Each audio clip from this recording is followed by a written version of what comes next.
Count it all joy, my brothers, when you meet trials of various kinds, for you know that the testing of your faith produces steadfastness.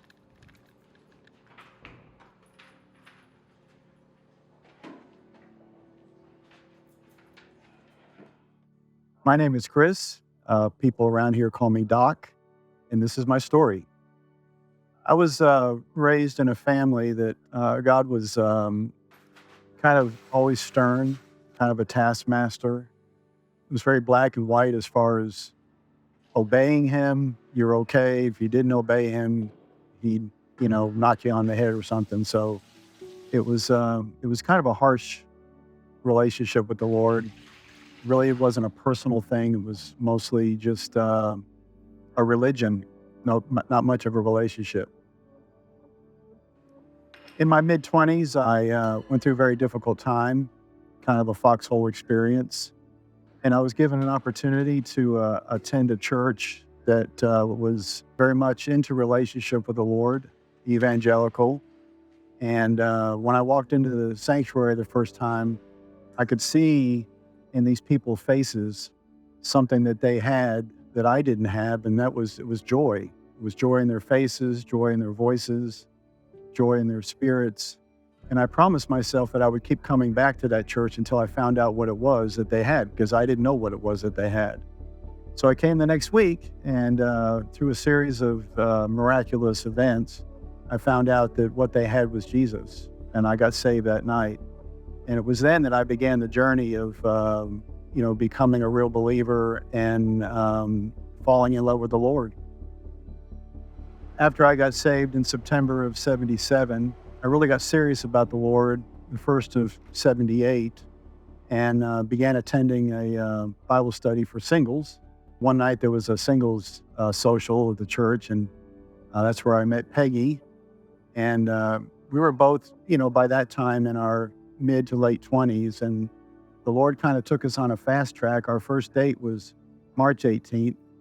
We got engaged on August 18th and got married on November 18th of the same year. And it was quite an adventure. I was at a mega church in Orlando and was planning on retiring there when my wife Peggy was diagnosed with Parkinson's. And by that time, all three of our children were here in Houston with now 11 grandchildren. And not knowing how fast Parkinson's was going to progress with her, I decided to resign that position and move here to Houston so that Grandma could be here with her grandchildren for whatever remaining quality of life that she had. And so we moved here, and I've found a job here at the church. It's incredible. I can talk about that for an hour. But Peggy's Parkinson's has progressed, and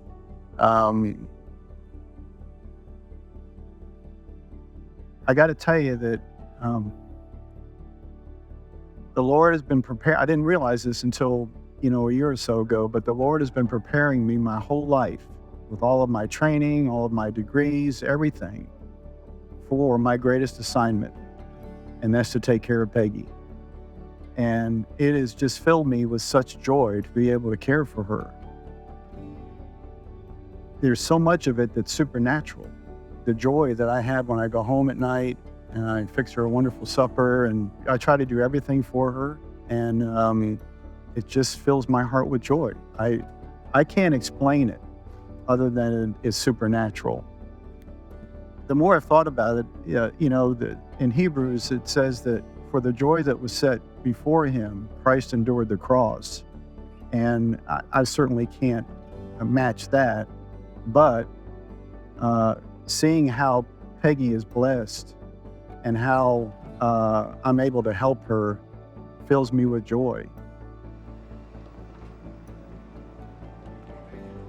In my 73rd year, I'm coming to realize how incredibly important it is to stay in the Word. The Bible tells us that God's Word is supernatural and that it has supernatural power. And there's just no way to escape it. There's no way to get around it. And that's our source. It's our source for strength. It's our source for wisdom and making decisions. But it's also our source for joy.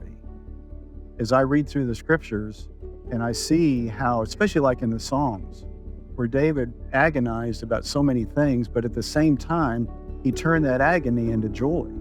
And reading through the New Testament, through the Gospels, and seeing the joy that Jesus experienced, I know he was filled with joy.